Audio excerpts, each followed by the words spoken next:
Terima kasih Ustadz Rahmat Hidayat atas pertanyaannya. Bagus sekali ya tentang antara akhlak dan pesona pembimbing yang meluluhkan hati dari jemaahnya. Ya. Hadirin hadirat para perindu surga Allah Subhanahu wa taala, para ustadz ustazah yang dimuliakan Allah.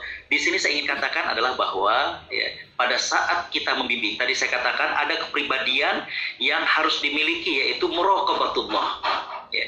Kita merasa diawasi oleh Allah Subhanahu wa taala.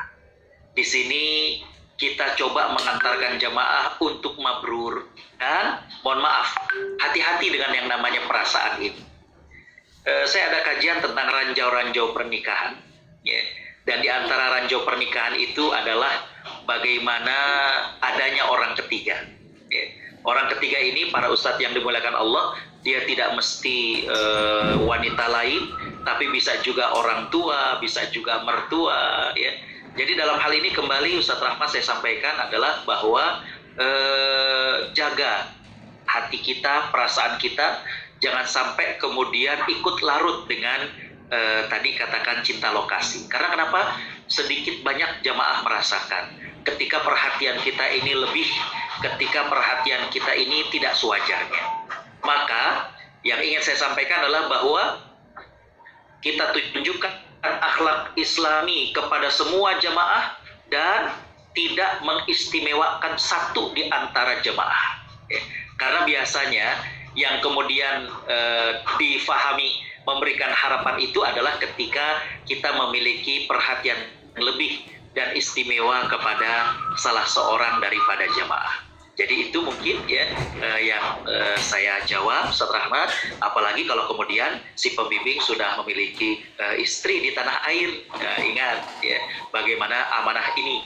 Ya, karena tadi saya katakan senantiasa kita merasa diawasi oleh Allah Subhanahu wa taala. Kalaupun kemudian ada yang tertarik, ngefans ya, maka kemudian kita sampaikan dengan halus bahwa kita coba carikan bagaimana anak murid saya atau kemudian yang lain-lainnya. Jadi saya kira demikian.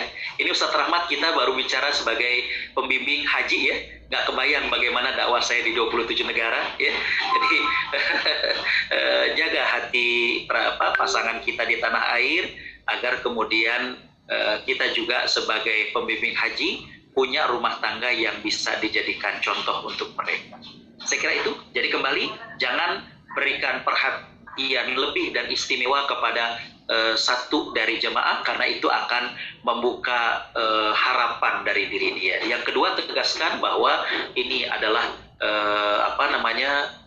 pekerjaan saya, membimbing saya, dan kita lakukan secara profesional, jangan main hati. Yang ketiga tentu adalah bagaimana kita merasa diawasi oleh Allah Subhanahu wa taala. Demikian, wallahu a'lam. Baik, terima kasih Tutur. Mudah-mudahan Ustadz Rahmat dan Ustadz dan Ustazah ini pertanyaan. Dan ini kepada Ustadz, mungkin ada yang terus ingin bertanya, silakan di chatting, tulis pertanyaannya, nanti membacakan. Yang kedua, ini saran dari Pak Ustadz Mangaraja Nasution. Sarannya, selain penilaian Allah adakan penilaian jamaah kepada mutawif sebagai evaluasi untuk meningkatkan itu sebagai saran. Kemudian yang kedua dari Ustadz Guldan Sabani, para mutawif di Mekah dihadapkan pada dilema. Di satu sisi diminta untuk mendorong kursi roda jemaah untuk tawaf dan sa'i. Tersebut godaan karena jemaah menawarkan imbalan uang. Tawaf ifadah biasanya 400 real, belum tawaf umroh dan tawaf wada. Di satu sisi, secara ketentuan mutawif dilarang menerima apalagi memungut uang dari jemaah. Bagaimana menurut Kiai terkait mutawif yang menerima imbalan real dari jamaah sebagai imbalan mendorong kursi roda? Terima kasih. Tafadhol, itu. Bismillahirrahmanirrahim. Alhamdulillah, salatu wassalamu ala rasulillah. Terima kasih, bagus sekali pertanyaannya. Dan tadi saran dari penanggap yang kedua, Ustadz kita, tentang perlu adanya evaluasi. Bagus sekali, betul, itu perlu ada evaluasi. Biasanya di beberapa travel itu evaluasinya secara menyeluruh, Ustadz, baik terhadap mutawif atau pembimbingnya, juga terhadap travelnya, ya. Dan itu secara menyeluruh tadi saya katakan. Travel itu termasuk penginapannya, termasuk kemudian juga katakanlah konsumsinya, ya, dan lain sebagainya. Baik, yang berikutnya berkaitan dengan hukum seorang mutawif untuk mendapatkan uang selain daripada tugasnya. Di sini ada dua, Ustadz. Yang pertama adalah ya, ketika dia sudah berusaha untuk mengalihkan, misalkan ya, mohon maaf Bapak Ibu, ya, bagaimana kalau kemudian didorongnya oleh teman saya misalkan, ya, karena biasanya suka ada yang mukim atau biasanya suka ada mahasiswa yang mereka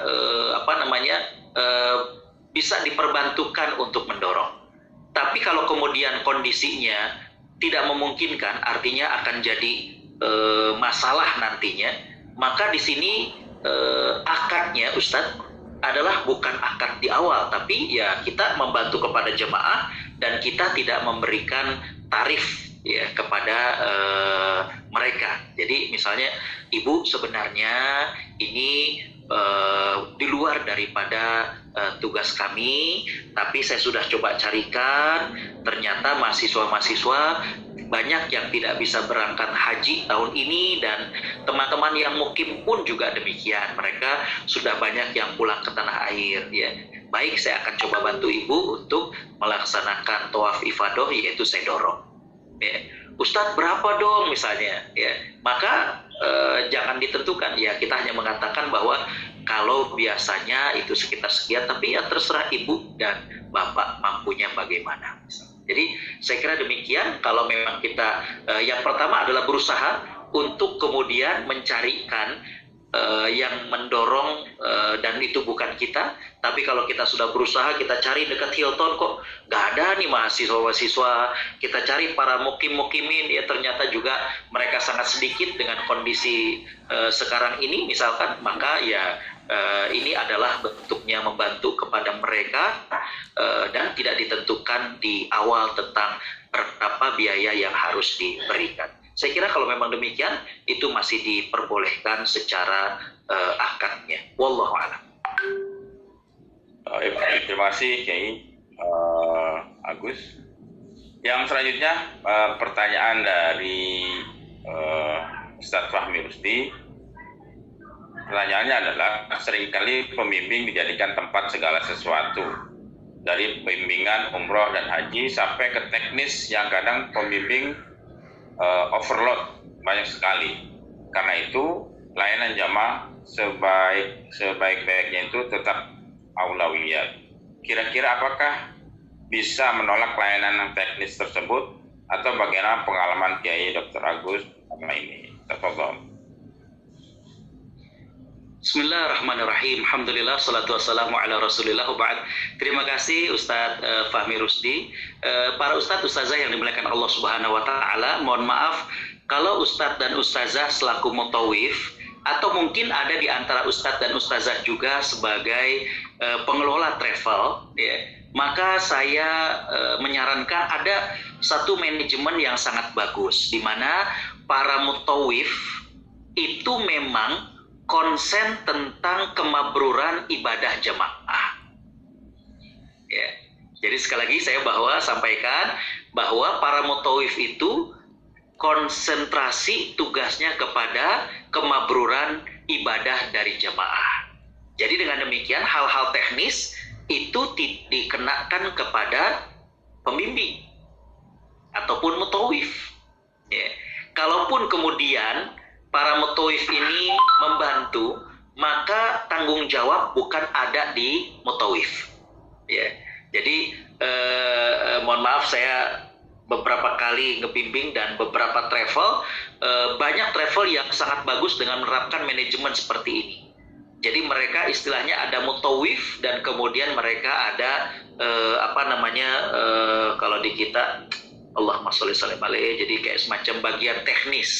Ya.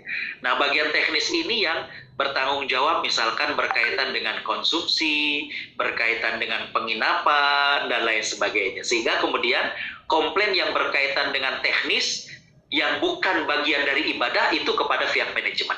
Jadi Ustadz Fahmi dan juga para ustadz yang lain, kita hanya concern di bidang ibadahnya. Ya, misalkan ada yang pengen sholat malam, ada yang pengen diantar untuk ke Masjidil Haram misalnya jam 3 misalnya, atau minta dibangunkan, atau kemudian bertanya tentang amalan-amalan selama di sana, itu pokoknya menjadi concern daripada tugas mutawif.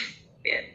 Tapi kalau misalkan karena satu dan lain hal, misalnya terkait budget, pendanaan, dan lain sebagainya, maka pihak travel sudah bisa pada saat di Indonesia menyampaikan kepada para jemaah bahwa Bapak Ibu, ini mutawif kita Ustadz Fulan, ya insya Allah beliau yang akan mengantarkan Bapak Ibu untuk meraih kemabruran haji atau umroh. Ya.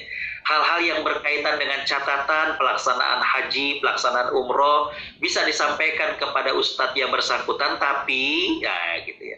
Jadi biar kemudian di-CC, dan itu yang berkenan menjawab bukan ustadznya tapi pihak manajemennya. Sehingga dengan demikian ustadz tidak disalahkan ataupun tidak menjadi tempat curhat daripada ganjalan-ganjalan jamaah terhadap pelaksanaan ibadah. Ya, jadi kembali bahwa manajemen yang terbaik dari pengelolaan haji atau umroh, mutawif itu konsentrasi kepada kemabruran ibadah. Ya, saya kira demikian. Wallahu a'lam. Baik. Oke. Lanjut kepada pertanyaan ya dari Ustadz Saiful Arfan, kelompok 3. Bagaimana cara menghadapi jamaah haji yang tidak mau mengikuti aturan yang sudah ditentukan oleh muasasah? Contohnya, jamaah Indonesia dilarang untuk melakukan lempar jumroh pada waktu-waktu afdal. Bismillahirrahmanirrahim. Alhamdulillah, salatu wassalamu ala Rasulillah. Para ustadz yang dimuliakan Allah Subhanahu wa taala, ya, pada saat haji adalah saat yang bagus bagi kita untuk kemudian memberikan pemahaman kepada jamaah tentang khazanah keilmuan daripada para ulama kita. Ya. Bagaimana keluasan ilmu dari para ulama kita, sehingga mereka yang selama ini belajar tentang yang afdol, maka mereka kemudian harus melihat bagaimana realita. Tadi saya katakan, dan ini sebagai ustadz dan ustazah, apalagi yang sering membimbing haji, itu kita sudah bisa meliskan ustadz. Hal-hal yang biasanya ini, ya, yang biasanya akan jadi permasalahan bagi sebagian jemaah yang ingin lebih utama. Misalkan tadi melontar pengennya di waktu afdol misalnya. Yang kedua apa? Ada yang tahu? Tentang masalah mabit di Mina. Sebagian ada yang merasa bahwa ini belum sah. Karena kenapa? Sudah di luar daripada terowongan mu'aisin. Nah ini para ustadz harus sudah menyiapkan nih. Tadi makanya saya katakan perlu untuk selalu menambah wawasan dan kemampuan. Ketika kemudian ada jemaah, ustadz, saya malam nggak mau tidur di sini, terus gimana? Saya mau bawa tikar, saya mau setelah terowongan. Karena ya ini saya baca nih tuh, ini dalam keterangannya bahwa yang dikatakan Mina oleh Nabi itu min huna ila huna, dijelaskan oleh Nabi. Ini setelah gunung nggak termasuk Mina. Nah, kita sudah punya tuh, oh iya, betul lagi zaman Nabi itu begitu, tapi kemudian para ulama sepakat apa yang disebut dengan Mina jadi Mina baru, Mina. Ya. Dan itu diakui sebagai Mina, sehingga dengan demikian dibolehkan dan sah untuk mabit di sana. Jadi coba listkan hal-hal yang kira-kira bakalan, apalagi misalnya tawaf ifadah misalnya, pengen meraih keafdolan, keutamaan tawaf ifadah. Tapi kita bilang tadi, coba haji itu adalah training bagi kita untuk mengelola bagaimana nafsu kita, bagaimana kemudian semangat menggebu-gebu agar kemudian kita bersama-sama. Ya. Bapak, Ibu harus mikirkan juga bagaimana yang sepuh-sepuh, tua-tua, kalau berangkat kemudian sekarang mencari yang afdol, maka Allah mengatakan, Allah berfirman, wala tulqu bi aidikum ila tahluka, jangan sampai kalian menjerumuskan diri kalian kepada kebinasaan. Jadi di sini intinya adalah bagaimana memberikan pemahaman sekaligus membuka khazanah ilmiah dari para ulama kita. Makanya tadi saya katakan di antara kepribadian mutawif itu adalah senantiasa mengupgrade, meningkatkan pengetahuan dan kemampuan. Saya kira demikian ya, wallahu a'lam. Baik.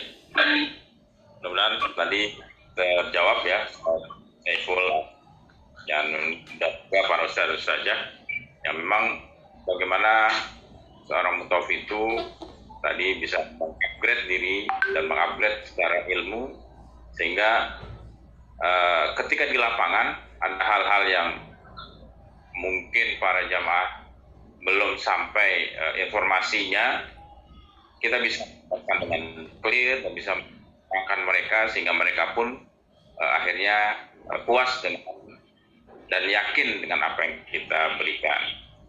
Selanjutnya kita kembali kepada pertanyaan yang ditulis oleh Ustadz Ahmad Mufti Hamdani. Ahlan Ustadz Mufti. Pertanyaannya adalah, qadarullah keluarga kita yang kebetulan haji juga jatuh sakit. Apakah kita tak boleh di profesionalisme? Bagaimana menurutnya? Tafadhol Ustaz. Bismillahirrahmanirrahim. Alhamdulillah, salatu wassalamu ala rasulillah. Terima kasih Ustadz Ahmad Mufti. Tentunya ketika keluarga kita diberikan rezeki oleh Allah dan kesempatan umur ya untuk bisa berangkat haji atau umroh bareng dengan kelompok kita, ini merupakan suatu anugerah dari Allah ya.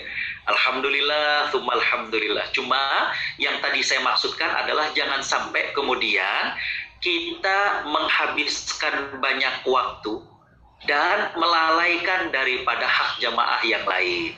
Ya. Kemana-mana terus duaan dengan istri, ya. Sedangkan dengan jamaah yang lain nggak ada waktu. Tapi kalau kemudian istri ada, orang tua ada, ya bareng-bareng kita ngasih tausiah, ya. Kemudian juga ada sekali-sekali kita jalan, ya. Dengan jamaah yang lain kita juga menyediakan waktu, itu tentu tidak mengapa Ustaz. Apalagi kalau kemudian ternyata qadarullah keluarga yang haji atau berangkat dengan kita, ternyata dia sakit, maka kita boleh untuk memberikan perhatian kepada mereka karena dia memiliki hak lebih tentunya, hak sebagai jamaah kita dan hak sebagai keluarga kita. Jadi itu nggak mengganggu ataupun tidak bertentangan dengan sisi profesionalisme. Yang dimaksud dengan mengganggu profesionalisme adalah ketika kita ya, ternyata mengabaikan, mengenyampingkan kewajiban kita selaku mutawif dan lebih mengedepankan bagaimana keluarga kita. Tapi kalau kemudian bareng-bareng, apalagi kalau tadi ya dikatakan ada hajat bahwa keluarga kita ternyata sakit dan membutuhkan pertolongan ataupun perawatan, maka tentunya itu tidak bertentangan dengan profesionalis. Demikian, wallahu a'lam. Baik, clear ya kamu dan para penulis. Selanjutnya masih ada beberapa pertanyaan karena waktu kita akan terus berjalan. Kita masuk kepada pertanyaan berikutnya adalah dari Ustadz Ma'mun. Beliau bertanya, banyak mutawif yang pilih-pilih dalam memberikan layanan, lebih prioritaskan yang berduit dan mungkin punya jabatan dari jamaah yang lain. Bagaimana pandangan antum Ustadz? Tafadhol. Bismillahirrahmanirrahim. Alhamdulillah, salatu wassalamu ala rasulillah. Terima kasih Ustadz yang dimuliakan Allah. Ini salah satu godaan ya, salah satu godaan. Dan ana ingin sampaikan adalah bahwa siapa yang berharap dari manusia, dia akan kecewa. Tapi berharaplah dari Allah Subhanahu wa Ta'ala ya. Jadi kita tidak tahu siapakah yang akan nantinya doanya dikabulkan oleh Allah Subhanahu wa Ta'ala. Jadi kalau ada yang kemudian pilih-pilih dalam memberikan perhatiannya, ketika dilihat jamaahnya nih kayaknya tajir nih misalnya, royal misalnya, lalu kemudian wah punya perhatian, kemana aja diantar, dilayani, ya, makan juga di mejanya, akrab. dan lain sebagainya, saya katakan bahwa jangan demikian, karena kasihan kepada mereka-mereka yang tidak seperti itu, dan kita tidak tahu doa siapakah yang tadi saya katakan dikabul. Boleh jemaah, baik yang berduit maupun yang biasa saja, baik yang pejabat maupun rakyat jelata, ketika mereka merasakan bagaimana bimbingan kita dan mereka kemudian doa kepada Allah Subhanahu wa Ta'ala, kita nggak tahu, jangan-jangan itu yang dikabul. Ya. Saya jadi teringat dengan ucapan Imam Ibnu Qayyim Al-Jauziyah dalam kitabnya Al-Wabil As-Soib.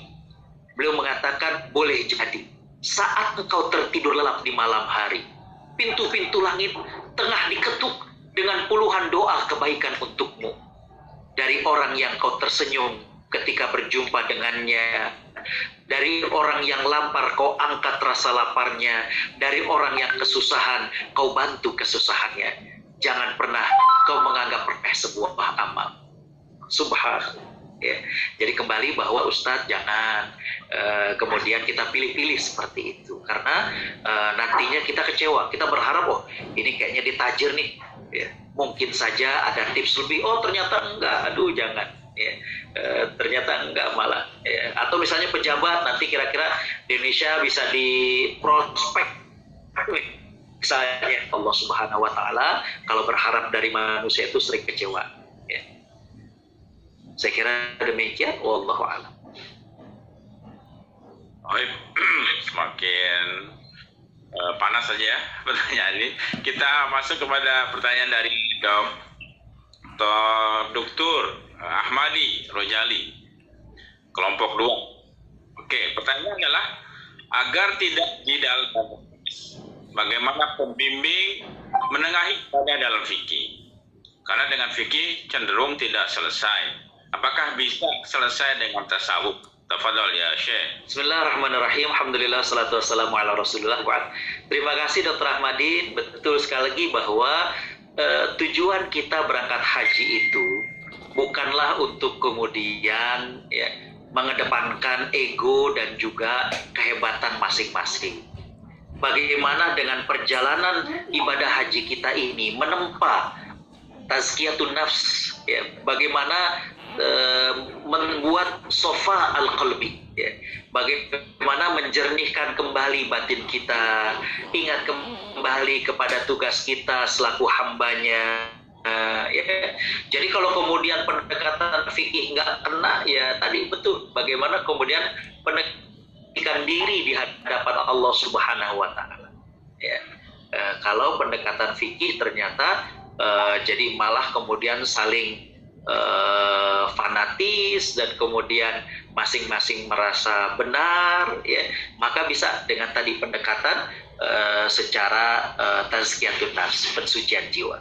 Dan kalau kemudian kita lihat ada di antara jemaah kita yang sampai kemudian jidal, udahlah kita udah ya, misalnya daripada gitu kita ini yuk misalnya kita ajak ngapain ya, sehingga kemudian jangan sampai kemudian terluka hati mereka satu dengan yang lain. Betul sekali ya, jadi kita ajak mereka untuk membersihkan jiwa sehingga kemudian bisa saling menghormati, bisa saling menghargai. Wallahu a'lam. Syukran. Jazakumullah khair. Karena masih banyak pertanyaan, kita langsung aja, Dokter. Masih ada beberapa pertanyaan yang selanjutnya oleh Ustazah Dian Rahmat. Perihal jamaah waria. Kemarin di materi fikih manasik haji disebutkan untuk waria digabungkan dengan kelompok wanita. Mohon penjelasannya, Ustaz. Bismillahirrahmanirrahim. Alhamdulillah, wassalatu wassalamu ala Rasulillah. Memang kemarin dalam fikih manasik haji disampaikan demikian, ya. Wallahu alam, tentunya beliau punya wijhat nazar, beliau tentunya punya cara pandang yang kita hargai dan kita hormati, ya. Tapi wallahu alam sependek yang saya pahami, yang pertama adalah karena Islam tidak mengakui operasi ataupun alih gender, maka wanita tersebut masih dihukumi sebagai laki-laki, ya. Sehingga dengan demikian dia sebaiknya tidak tidur bersama kaum wanita yang lain. Yang kedua, dia juga tidak tidur dengan jemaah pria, karena ya posturnya udah kayak laki-laki. Posturnya sudah kayak perempuan. Ya. Nah, pada saat kemudian dia melakukan tawaf juga demikian. Dia sebaiknya tidak bersentuhan dengan jemaah perempuan, dan dia juga tidak bersentuhan dengan jemaah pria. Wallahu alam. Saya berpandangan demikian. Ya. Kalau kemudian ternyata yang kemarin menjelaskan tentang fikih manasik haji bahwa waria dikategorikan sebagai wanita, mungkin melihat dari wijhat nazar, cara pandang yang lain, dan tentunya masing-masing punya pandangan. Saya juga perlu tahu apa yang menjadi alasan dari beliau, dan kita menghargai pandangan beliau. Demikian, wallahu a'lam. Baik, kita lanjutkan. Berikutnya dari Ustazah Nunung Khairiyah bertanya, jika ada mutawif yang egois dengan bersikap kasar terhadap rombongan jamaah orang lain, apa yang harus kita lakukan, Ustaz? Ya, Bismillahirrahmanirrahim. Alhamdulillah, salatu wassalamu ala rasulillah. Terima kasih Ustazah. Kalau kita melihat ada mutawif di rombongan lain yang kita lihat egois dan kasar ya terhadap rombongan yang lain, di sini sebagaimana adab-adab menasehati. Ya. Kalau kita buka dalam literatur, di antara adab menasehati itu adalah adabnya menasehati secara diam-diam. Jadi jangan sampai kemudian dia lagi begitu di hadapan jemaah, kemudian kita bilang, jangan gitu Ustaz, antum kok gini, jangan ya. Karena dikatakan bahwa an-nushu indal mala at-taqrir, menasihati seseorang di depan umum itu sama saja dengan mempermalukannya. Misalkan kita ketemu ya, kita dengar, dan setelah kita lihat dia berperilaku seperti itu, ketemu lagi misalkan ketika di kebun kurma, kita deketin, misalkan, Ustazah bawa jemaah dari mana nih? Oh, saya bawa dari. Ketika kemudian kita sudah bisa, kita sampaikan bahwa mohon maaf nih Ustazah, tadi waktu lagi mau berangkat dari hotel, saya sempat dengar Ustazah gini. Itu emang apa sih masalahnya? Misal, ketika dia jelasin gini, apakah nggak sebaiknya begini Ustazah? Karena kan kita sebagai mutawif, jadi dalam kondisi berdua dengan cara-cara yang elegan, itu mungkin bisa kita sampaikan. Dalam menasehati, jangan menasehati di depan umum, jangan kemudian juga kita terjebak dalam didal, artinya pilih cara yang tepat, bahasa yang elegan, sehingga kemudian tujuan kita agar dia tersadar atau dia kemudian berubah, itu bisa berhasil tanpa kemudian menjadi bersih tegang ataupun ribut antara kita dengan mutawif tersebut. Demikian, wallahu a'lam. Baik, yang pertama godaan, salah satu godaan dari tawif dengan kondisi yang lelah, capek, kemudian mungkin juga emosi, mungkin lapar, akhirnya itu campur aduk, akhirnya bisa jadi hal itu terjadi seperti itu. Maka bagaimana kita bijak untuk membisikkan agar itu tidak terjadi kembali. Oke, satu pertanyaan dari Ustadz Ahmad Fani. Dia bertanya, bagaimana cara efektif untuk menghindari pas fusuk dan tidak dalam perjalanan haji dan umroh? Tafadhal Ustaz. Bismillahirrahmanirrahim. Alhamdulillah, salatu wassalamu ala rasulillah. Terima kasih Ustadz Ahmad Rifani, ini pertanyaannya Masya Allah. Jidal, rofas dan fusuk ini beda-beda ujiannya Ustadz ya. Dan sebagaimana yang Allah jelaskan dalam surat Al-An'am, tiap-tiap orang tuh ujiannya beda-beda Ustaz. Ada orang yang tipikalnya memang dari Indonesia itu orangnya panasan, maka ujiannya ya jidal ya. Dia lihat orang lain amalnya kayak gini, orang lain tata caranya kayak gini, bawaannya gatel aja tuh mulut untuk kemudian jidal. Jadi itu memang godaannya. Dan tiap-tiap orang tuh beda-beda. Ada yang kemudian dia godaannya syahwat. Maka ya itu tadi, bagaimana kemudian dia diuji oleh Allah Subhanahu wa taala ketika dia menggunakan ihram, ketika dia lihat, loh kok ini ibu-ibu jemaah haji kok transparan banget pakaiannya ya. Ini banget ya. Aduh, padahal itu godaannya. Ya. Maka di sini yang terbaik adalah bagaimana kita kembali kepada tujuan kita berangkat haji dan umroh. Ya. Kita bina jiwa kita bahwa ini training.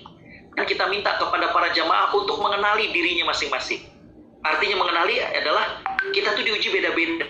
Ada yang diuji dengan pengennya debat aja, pengennya ngebantah aja, pengennya maaf nih, sering saya dapatkan suami istri misalnya ribut aja sampai ke tanah suci juga ribut aja.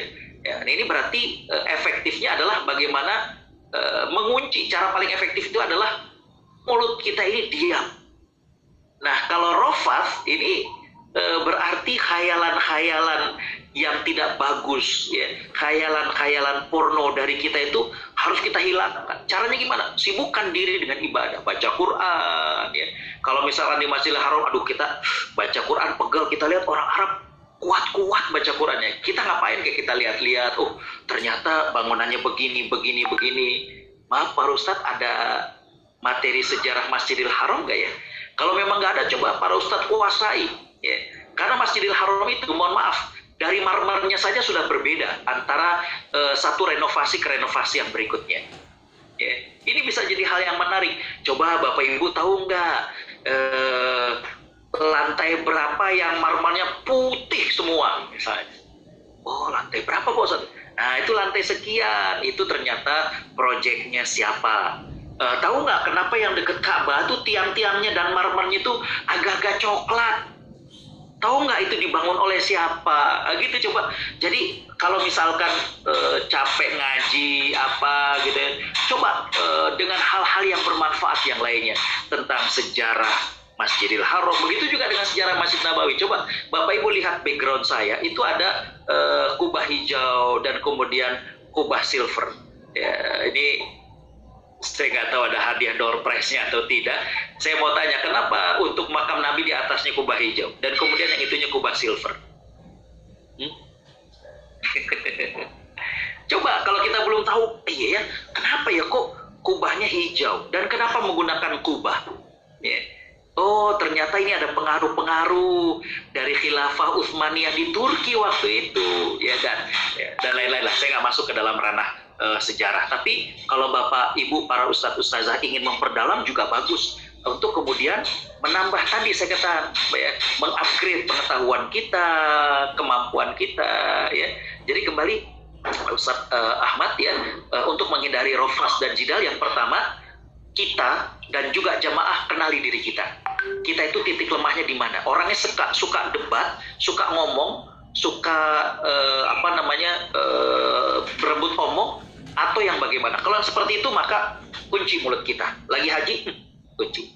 Kalau yang kita kemudian ternyata lemahnya, godaannya itu di bidang syahwat, nah tadi ya coba sibukkan diri dengan hal-hal yang bermanfaat agar kemudian kita tidak terjebak dalam rofas dan fusuk. Ya. Tadi saya katakan syahwat. Ini saya ada PR buat Ustadz dan Ustazah. Apa bedanya dalam Al-Quran antara hawa dan asyahwat? Dalam Al-Quran Allah menyebutkan ada hawa, ada syahwat. Afara'aita man ittakhadha ilahahu hawahu. Ya. Tapi dalam ayat yang lain Allah juga menyebutkan dengan zuyyina linnasi hubbus syahawat. Di kita kadang suka disebut hawa nafsu dan syahwat. Coba bisa dicari bedanya dan subhanallah, kalau direnungi itu menjadi kajian tazkiyatun nafs tersendiri. Saya kira demikian. Wallahu a'lam. Baik. Oke. Masih ada beberapa komentar. Masih kuat kan? Oke. Pertanyaan saya bacakan dulu. Yang pertama dari Ustadz Arma. Gini, itu adalah bagaimana menghadapi manula, dia sakit sariawan, tidak mau makan dan harus ke masjid. Namun jika Sofi semangat dengan cepat bangunnya dan mau oleh-oleh. Yaitu pertanyaan pertama. Yang kedua adalah menurut Ustadz dari Ustadz Ihsan Saputra, menurut Ustadz merokok suci, terutama di lingkungan Masjidil Haram dan Masjid Nabawi. Cukup banyak kami temukan mutawif merokok di depan jamaah, bahkan berjamaah bersama jamaah. Bagaimana menurut akhlak mutawif yang ini? Tafadhol Ustaz. Bismillahirrahmanirrahim. Alhamdulillah, salatu wassalamu ala rasulillah wa ba'd. Terima kasih, menarik sekali ini dari Ustazah berkaitan dengan manula yang maaf kalau ke masjid males, tapi kalau kemudian ibu-ibu ada yang mau cari ini enggak, wah mau gitu ya, semangat ya. Baik, kembali kepada dua hal ya, yang sering saya dapatkan adalah yang pertama, mungkin ibu tersebut belum paham ya, belum paham tentang bagaimanakah ya keutamaan ibadah di situ. Artinya di Madinah atau di Mekah, kalau dia kemudian paham, maka tentunya dia tidak akan seperti itu. Atau yang kedua, Ustazah, ya, ini biasanya lahir daripada motivasi dia. Motivasi dia haji atau umrah untuk apa? Kalau kemudian motivasinya kurang, artinya bukan kepengennya dia, maka seringnya demikian. Maka saran saya adalah yang pertama ya, bagaimana kemudian Ustazah bisa bisikin ke ibu-ibu yang suka ngajak dia shopping, untuk ngajak dia juga untuk ke masjid ya. Misalnya kita samperin, Bu, ini mohon maaf, Ibu Anu ya, selain diajak jalan-jalan, diajak belanja-belanja, ajak dulu ke masjid, bilangin pokoknya belanjanya habis dari masjid. Nah gitu, jadi nggak apa-apa disiasati demikian agar kemudian dia mau tuh ke masjid ya. Misalkan ntar kita shoppingnya belanjanya habis dengar tausiah dari Ustadz nih misalnya. Jadi coba agar ibu tersebut melalui teman-temannya yang biasanya shopping, agar kemudian dijadikan waktu jalan-jalan dan belanja itu setelah dari masjid, setelah pengajian, dan lain sebagainya. Yang kedua, kita bisa menyampaikan dari hati ke hati. Ya. Kita bilangin kepada dia, ibu, mohon maaf, kita sebentar lagi memasuki puncak ibadah haji ya, coba kuatkan semangat kita, jaga kesehatan. Jadi bicara dari hati ke hati ya. Ibu benar sakit, kalau emang sakit ya Allah mudah-mudahan sembuh ya. Kemudian jangan sampai kemudian kita berada di tanah suci tapi ternyata rajinnya itu rajin shopping daripada rajin ke masjid misalkan ya. Jadi coba bicara dari hati ke hati dengan beliau. Dua hal itu tadi, libatkan teman-temannya agar kemudian memotivasi dia, dan kalaupun misalnya harus shopping itu adalah setelah dari masjid, setelah pengajian. Yang kedua, kita bicara dari hati ke hati karena tetap kita memiliki tanggung jawab kemabruran ibadah beliau. Wallah. Pertanyaan kedua, dokter, yang merokok mutawif dan Bismillahirrahmanirrahim. Alhamdulillah, salatu wassalamu ala rasulillah. Terima kasih Ustadz Ihsan Saputra ya. Menurut Ustadz, merokok di tanah suci terutama di lingkungan Masjidil Haram dan Masjid Nabawi bagaimana? Cukup banyak kami temukan mutawif merokok di depan jamaah, bahkan berjamaah merokok bersama jamaah. Bagaimana menurut Ustadz akhlak mutawif yang seperti ini? Bapak Ibu Allah Subhanahu wa taala rahmati ya, saya nggak ingin bicara secara hukum ya, tapi tadi saya bicara secara akhlak dan tentunya sebagaimana yang saya pahami bahwa merokok itu tabdzir, aduh mubazir, sayang sekali ya. Jadi dengan demikian saya mengajak kalau masih ada di antara para mutawif yang mohon maaf nih kalau misalnya masih ngerokok, coba untuk kemudian berhenti dari merokok, apalagi kalau kemudian di tanah suci ya, karena kita melakukan hal yang tabdzir, hal yang mubazir. Tadi saya cerita, saya sempat tahun 2004 ngebimbing hanya 11 jamaah dan mereka paketnya itu adalah platinum ya. Dan dari pihak travel mengatakan, Ustadz pokoknya karena mereka ini bayarnya cukup mahal dan mereka masuknya ke dalam platinum, jadi servis kita, pelayanan kita itu adalah kita nggak pernah mengatakan tidak dalam melayani mereka. Saya katakan boleh, kecuali dalam hal-hal yang bertentangan ya, saya bilang ya. Nah, salah satu yang tidak saya turuti adalah ketika ada yang nanya, Ustadz, di sini nyari Ji Samsu di mana ya? Itu nggak saya turuti. Ya. Tapi kalau sekedar misalnya, Ustadz, kalau mau nyari jaket kulit di mana? Boleh tuh misalnya. Atau misalnya, Ustadz, tolong dong, ini kalau beli emas, bagusan emas Dubai atau emas India? Itu boleh. Ya.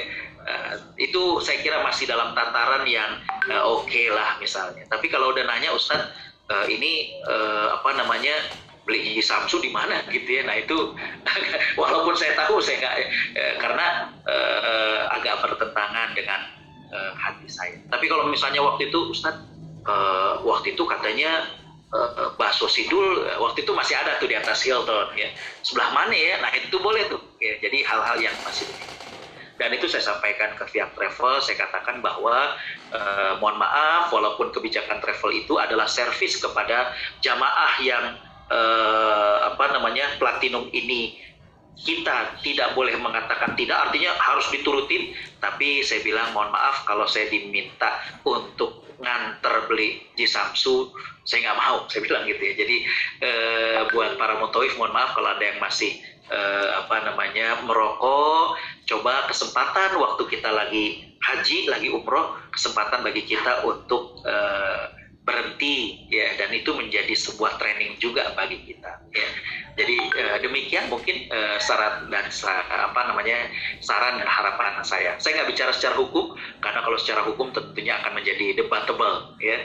Saya kira demikian. Wallahu Baik, terima kasih. Masih ada beberapa pertanyaan, tapi waktu tinggal 10 menit. Mungkin nanti dijawab secara ringkas saja ya, Dokter ya.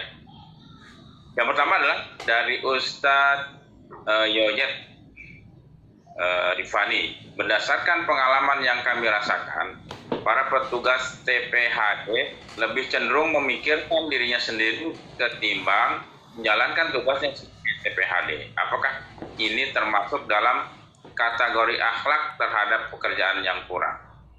Tafadhol. Ya. Bismillahirrahmanirrahim. Alhamdulillah, wassalatu wassalamu ala Rasulillah. Terima kasih Ustazah ya. Ini tentunya menjadi catatan kita tentang TPHI ya, tim petugas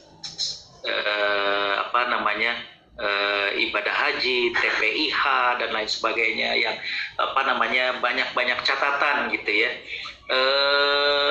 Saya ketika masih kuliah, setelah kuliah itu ngebimbing haji, ngebimbing umroh, baik dari mulai travel dan berbagai kelas travelnya, ataupun saya pernah menjadi tenaga musim, jadi cukup kenal nih yang begini-begini. Dan tadi saya katakan memang ada saja Ustazah oknum-oknum yang itu real. Saya katakan ketika saya menjadi tenaga musim, ada yang petugas dia sampai bawa pulang itu sekitar 6 kaleng susu bubuk gitu ya, yang kan biasanya kita ada. Jadi kembali bahwa ini tentunya ketika ada TPHD yang ngurusin dirinya sendiri aja ya, tentu ini adalah yang kurang. Dan bagi auditor, apakah ini pihak yang berwenang dari pihak siapa misalnya, agar kemudian kita juga melakukan evaluasi ya, ada feedbacknya.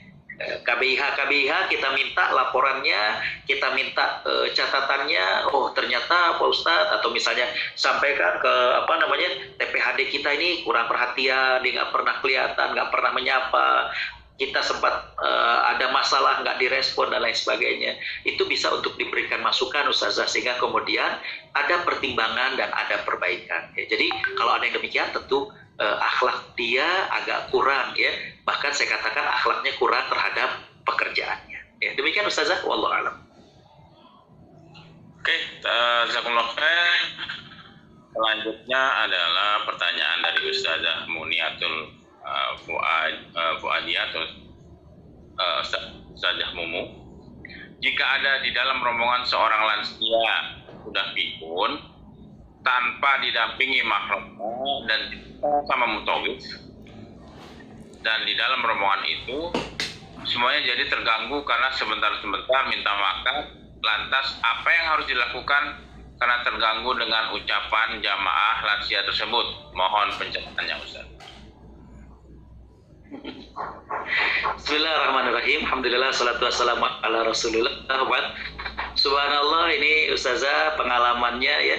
Kalau memang ada lansia yang dititipkan kepada mutawif ya,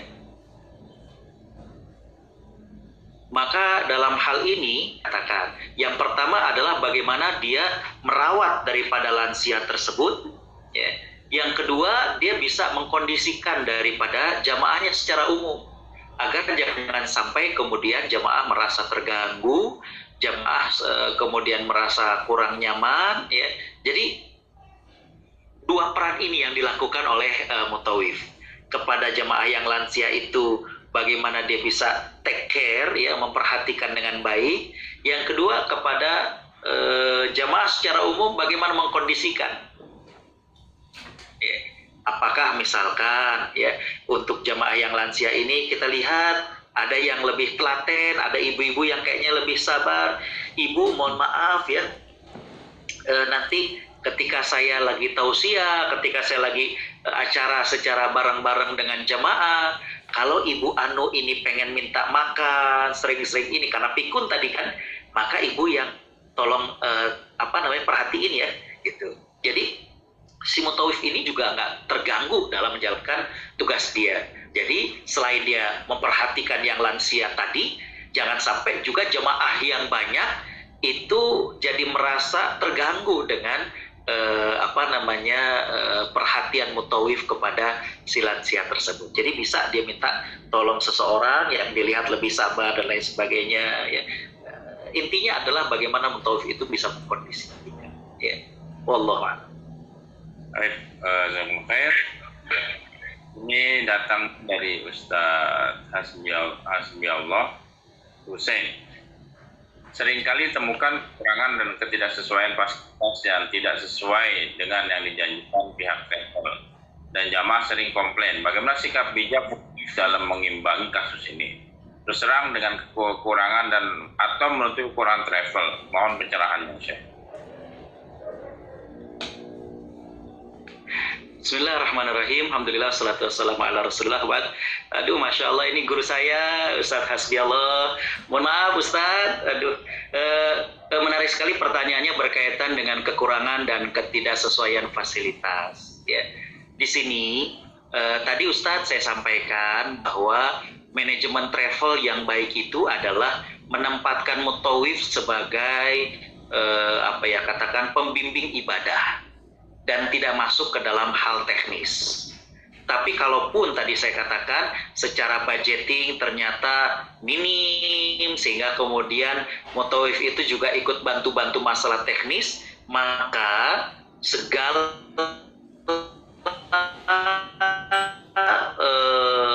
aduan, curhat bentuknya kita mutawif adalah memforward. Nah, ini pertanyaannya bagus sekali adalah apakah kita kemudian mengimbangi masalah ini ataukah kita menutupi? Nah, di sini karena kita sifatnya adalah sebagai penengah, maka kita juga bisa mencari tahu kepada travel. Misalkan, ini kok waktu itu dijanjikan bintang 4. Tahu-tahu ternyata ini kayaknya kelasnya cuma bintang 3 deh. Kenapa misalnya? Oh ternyata gini Ustadz, waktu itu ketika kita ini. Nah itu kan kita dapat itu tuh kayak semacam amunisi Ustadz, kita bisa sampaikan kepada jemaah ya. Sambil kemudian kita ingatkan bahwa ini kita perjalanan ibadah dan bukan perjalanan wisata. Jadi sabar, ini diantara salah satu bentuk bagaimana ujian dari Allah. Saya pernah Ustadz, ini sekedar cerita karena Ustadz adalah guru saya.